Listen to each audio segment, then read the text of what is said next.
છોટાઉદેપુરથી સમાચાર પ્રાપ્ત થઈ રહ્યા છે। છોટાઉદેપુર નગરપાલિકામાં ભાજપનું શાસન નિશ્ચિત। બસપાના 3 સભ્યોએ કેસરીઓ ધારણ કર્યો। અગાઉ સમાજવાદી પાર્ટીના 6 અને 3 અપક્ષ ભાજપમાં જોડાયા હતા। 28 બેઠકવાળી પાલિકામાં હવે ભાજપનું સંખ્યાબળ 20 થઈ ગયું છે।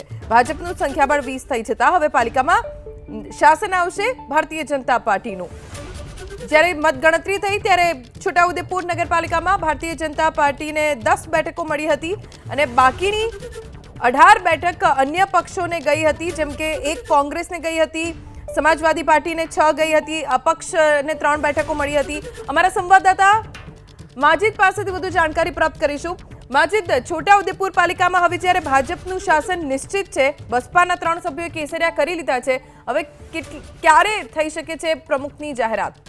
જી, આજે પ્રમુખની જે ચૂંટણી થવાની છે 3 વાગ્યાનો સમય છે અને તે પહેલા અત્યારે જે બસપાના જે 3 સભ્યો છે તે ભાજપમાં જોડાયા છે અને જે છોટાઉદેપુર જિલ્લા પ્રમુખ અને વડોદરા શહેર પ્રમુખના હાથે તેઓએ ખેસ ધારણ કર્યું છે અને હવે ભાજપનું જે સંખ્યાબળ છે તે 20 પહોંચ્યું છે અને જે રીતના ચૂંટણી જે વખતે થઈ હતી તેમાં સૌથી મોટી પાર્ટી તરીકે ભાજપને જ 8 જે સભ્યો હતા તે વિજેતા થયા હતા। ત્યારબાદ 2 અપક્ષ ભાજપમાં જોડાયા હતા અને ત્યારબાદ સમાજવાદી પાર્ટીના 6 જે સભ્યો છે તેઓએ કેસરીઓ ધારણ કર્યો હતો અને આજે અન્ય બીજા જે બસપાના 3 સભ્યો જોડાયા છે, એટલે હવે 28 પૈકી 20 જે સંખ્યાબળ ભાજપ પાસે થઈ ગયું છે। એટલે ભાજપની જે બોર્ડ છે, જે સત્તા છે તે નિશ્ચિત થઈ ગઈ છે અને જે રીતના અત્યારે હવે છોટાઉદેપુર નગરપાલિકાની જે પ્રમુખ પદ માટેની બેઠક છે તે આદિવાસી મહિલા માટે અનામત છે અને ભાજપમાંથી જે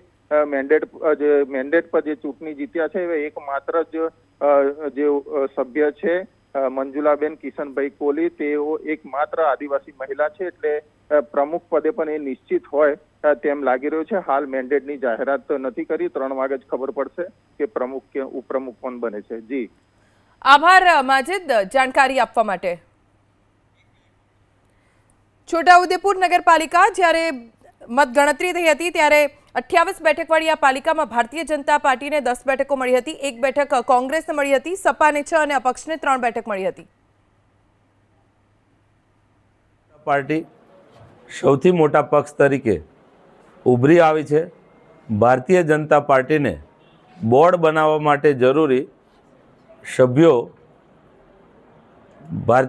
બહુજન સમાજ પાર્ટીમાંથી આજે રાજીનામા આપીને 3 સભ્યો ભારતીય જનતા પાર્ટી જોઈન કરવા જઈ રહ્યા છે। ત્યારે આ તબક્કે પ્રદેશ ભારતીય જનતા પાર્ટી તરફથી વડોદરા શહેરના ભારતીય જનતા પાર્ટીના અધ્યક્ષ આદરણીય વિજયભાઈ, જિલ્લા ભાજપ મહામંત્રી મેહુલભાઈ, સૌ પત્રકાર મિત્રો અને ભારતીય જનતા પાર્ટી જોઈન કરનાર સૌ નગરપાલિકાના નગરસેવકોનું સ્વાગત કરું છું અને ભારતીય જનતા પાર્ટી છોટાઉદેપુર નગરપાલિકામાં ભાજપનું બોર્ડ સ્પષ્ટ બહુમતી સાથે બનાવશે એવો વિશ્વાસ વ્યક્ત કરું છું। ભારતીય જનતા પાર્ટીનું